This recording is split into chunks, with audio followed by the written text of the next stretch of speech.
Becoming Alicorn by the Equestrian Gentlecolt. They call me Alicorn.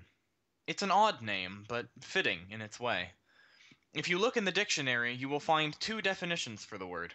The first, and most common, is that it refers to winged unicorns. Specifically, two of them. My sister and I. Genetics and chance do occasionally result in other unicorns with vestigial or functional wings, like my dear niece Cadence, but they are a different breed, and the word is rarely applied to them. The second definition, now rarely used outside of medical fields, refers to the material of a unicorn's horn. This definition is much older and is much more closely related to the first than most ponies think. Allow me to explain. My sister and I were born very differently. It was only 150 years after Equestria's founding, and marriage between the tribes was still quite rare. Our understanding of the genetics of that sort of interbreeding, and of genetics in general, was very limited. So you can imagine the surprise of our Earth Pony parents when our mother gave birth to a winged unicorn, and then only a few years later, a second. Our parents, may their souls be forever at peace in the wondrous elsewhere, raised us with all of the love and caring two foals could possibly wish for. I will not say that we had an easy childhood, for there was always work to be done, but it was a beautiful one, and we learned all of the virtues Earth ponies hold dear: honesty, tenacity, joy, and humility. But we were not only Earth ponies, and we were never limited in exploring our mixed heritage. Shortly after my 10th birthday, and my sister's 8th, I began to take an interest in the work of the Pegasus ponies who flew overhead and arranged the clouds and the weather. One day I called one down, and we spoke at length about the sky and the air and the clouds. He quickly became a dear friend to both my sister and myself, and we learned from him the characteristics of the Pegasi: courageous and free-spirited, loyal and kind. And from the day we met him, our farm had the most perfect weather in the entire land, for he also taught us how to move the clouds and bring the rain. But neither were we only Pegasi. By my 14th birthday I had still not found my special talent, the one ability with which I could forever define myself, and which would bring forth what we now call a cutie mark.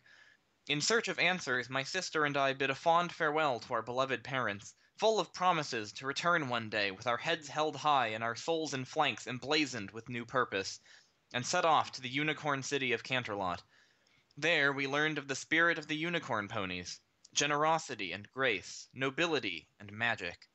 And there we finally found our special talents. It had ever been, since long before the founding of Equestria, the duty and privilege of the unicorn ponies to use their unique magic to bring about the day and night. Seeking to learn more of our roots, we joined those who had already taken up that sacred mantle. Myself in the Ministry of the Sun, and my sister in the Lunar Council. We were greeted with curiosity and some uncertainty at first due to our uniqueness, but we were never shown hostility for it, and we soon proved ourselves as capable as any of our peers, earning our places and cementing our friendships there. It was at our first summer solstice as members of the Ministry and Council that the moment we had been waiting for finally arrived. We had each been chosen to lead our respective groups in the Grand Rising that year, and as we stood facing each other on the great dais, we felt an energy in the air that was much more than the sum of the unicorn magic we were guiding. The sun and moon welcomed our touches, almost cried out for them, and the stage we stood upon was bathed in their light as they traded places in the ancient ritual. The gasps and murmurs of our audience told us that something unusual was happening, and it was followed by an awed silence as the light faded. We stood before them as more than ponies in that moment, still clothed in the power of our celestial charges, and even the unicorns who had stood with us watched us with a surprised reverence, the magic they had never had the chance to cast still glowing on their horns. Then the spell was broken by a soft sound like the tinkling of glass chimes, and our flanks lit up with the appearance of the symbols we wear to this day, the emblems of the sun and moon.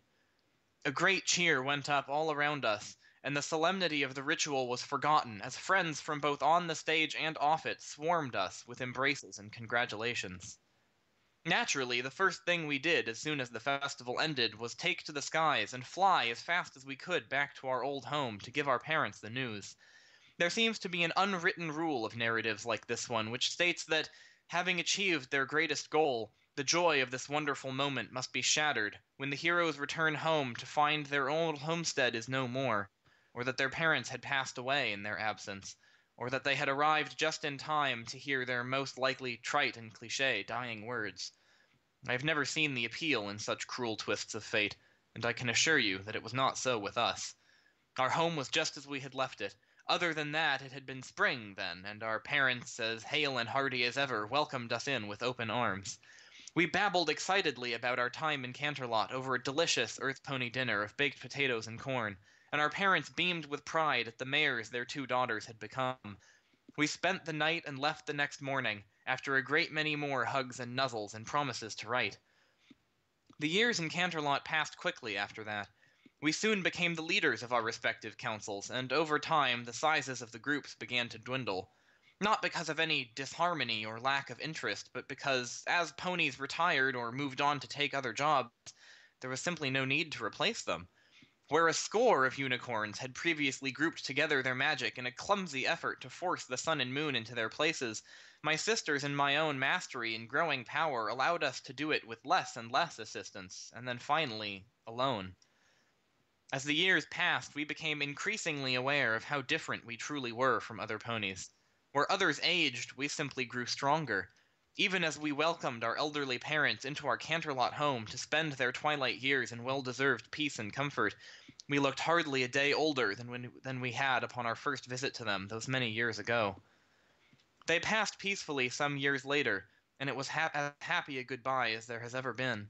Even as we ushered them through the final veil into the wondrous elsewhere, there was nothing but joy in their hearts at the honest life that they had lived and the two daughters they had raised. As we shared their joy, and we knew that they would live on in the love they taught us, as we passed that same love on to all the little ponies who were increasingly beginning to look to us as figures of respect and authority. Soon after that, we began to change with age again. But instead of becoming weak, our bones growing brittle and our sight going dim, we seemed to grow with the faith in us which grew among our ponies.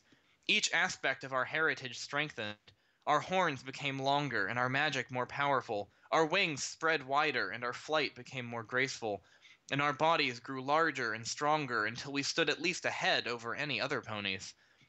We became the living ideals of female beauty, growing to become the noble and almost divine leaders our ponies envisioned us as. All the while, we showered our little ponies with all of our love and affection, and Equestria prospered. We were each given the title of princess, to signify the high status we had grown into.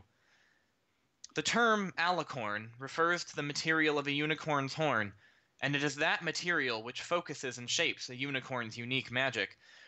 But unicorn ponies are not the only ponies with magic, and they are not the only ponies with alicorn. A Pegasus pony's alicorn is in the bones of her wings, allowing them to push her far faster than they could without magic, and in her hooves with which she manipulates the clouds. An Earth pony's alicorn is in the bones of her body, giving her a near unbreakable strength and resilience. But my sister and I are all of those things, and something more besides. As we came into our power, as we exercised each aspect of our heritage, our alicorn grew and strengthened and expanded, until we became something which was both all and none of the three. We became Alicorn. The end.